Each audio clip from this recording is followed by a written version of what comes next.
Hi, this is James Nussbaumer, and I am the author of this book, The Master of Everything, a story of mankind and the world of illusion we call life. I call it a spiritual and an inspirational manifesto for a better life.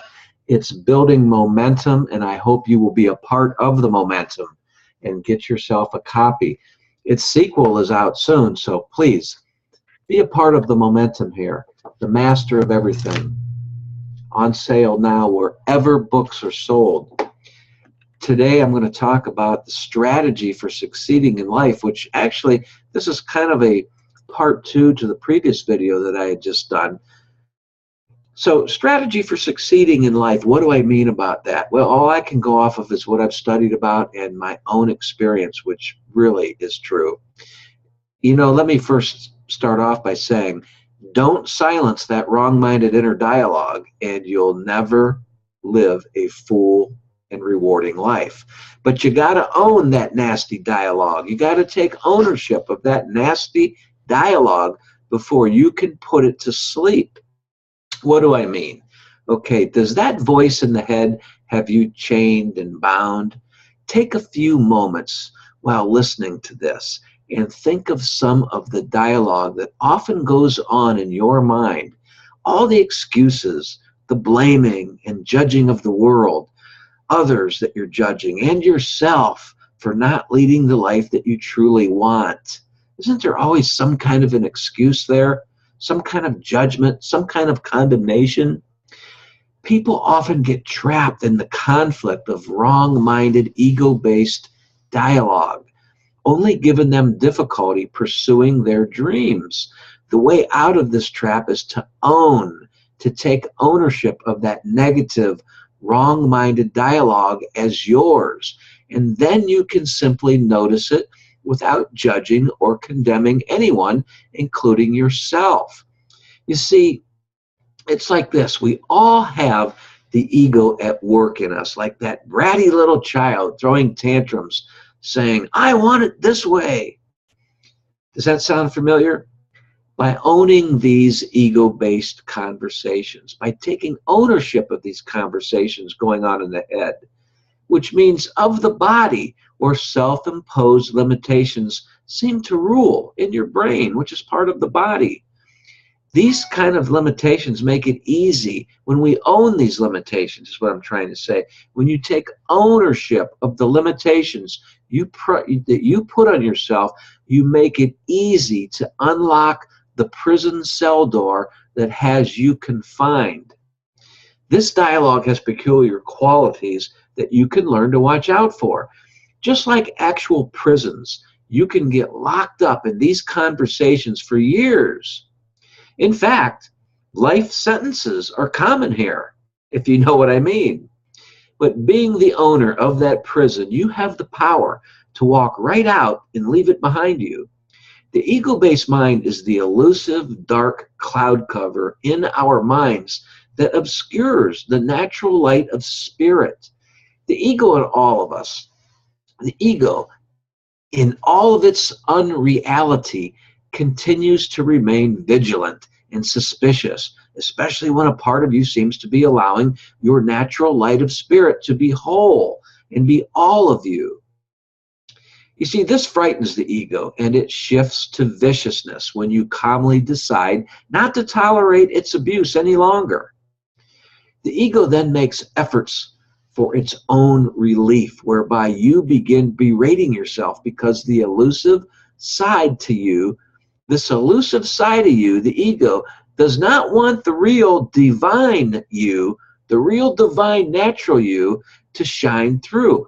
For instance, have you ever attacked yourself for calling yourself an idiot or a failure, or even worse at that, where you're cussing and swearing at yourself for something stupid you felt that you did? Have you ever done that? I sure have. Believe me, several times. Have you ever set your mind on doing something magnificent? Something you've always dreamed of doing? How about something such as maybe writing a book? Then possibly you put it off and then, perhaps saying something like, well, one of these days I will write that book. You may even add to the comfort of your own procrastination, to the comfort of that ego by saying, you know what, but when I do write that book, it will be a bestseller.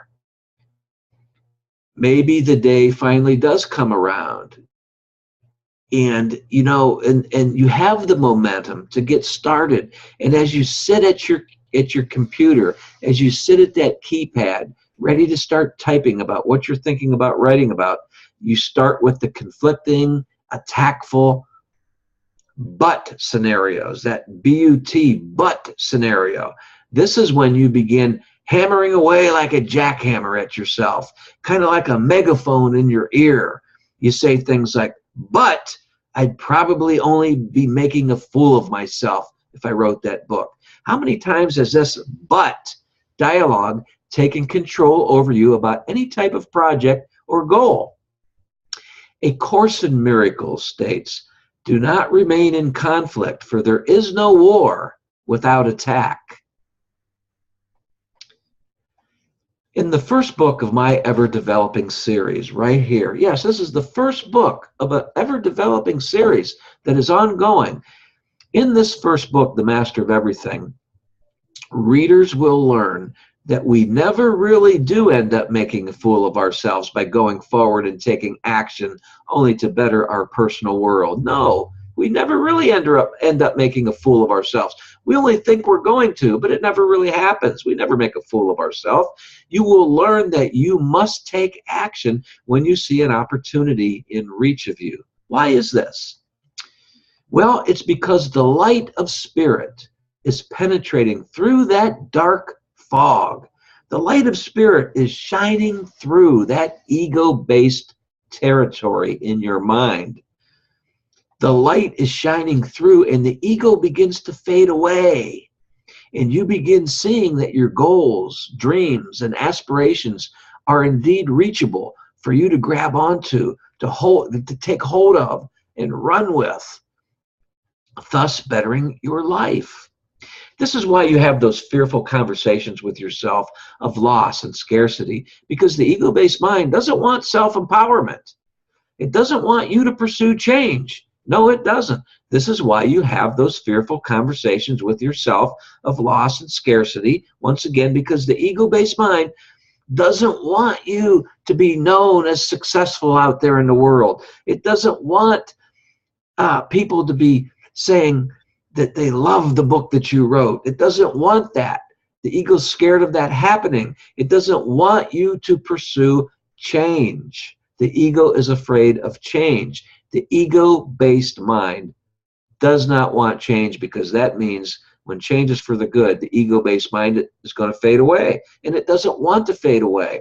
In my book, The Master of Everything, you will learn by example why we hardly ever, if at all, wind up making fools of ourselves by shifting into change. But you'll surely be judgmental and have at least a twinge of jealousy toward the ones who, without any announcements, did go ahead and write that book or follow their inner light in whatever that may be. I'm just using writing a book as an example. Of course, I believe you know that. Thus, these people are bettering their life. So you'll have a twinge of jealousy there, and that's the ego just trying to hang on for one last-ditch effort to hang on. Next to ego, and you may say or think something like, well, you know, if I really set my mind to it, I could do something even better than writing a book. Except you never do. You might even add about an opportunity trying to shine on you, sculling under your breath something like, but this seems just too good to be true. Or you may say something like, but if it was that easy, why wouldn't everybody be doing it? Does any of this even sound slightly familiar? You know that it does.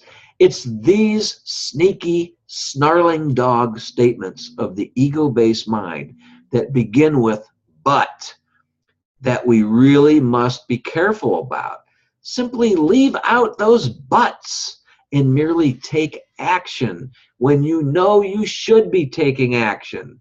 This action taking will free you from that self-made ego-based prison cell that ego-minded prison cell where you will have escaped the body and where spirit will set you up, your temple.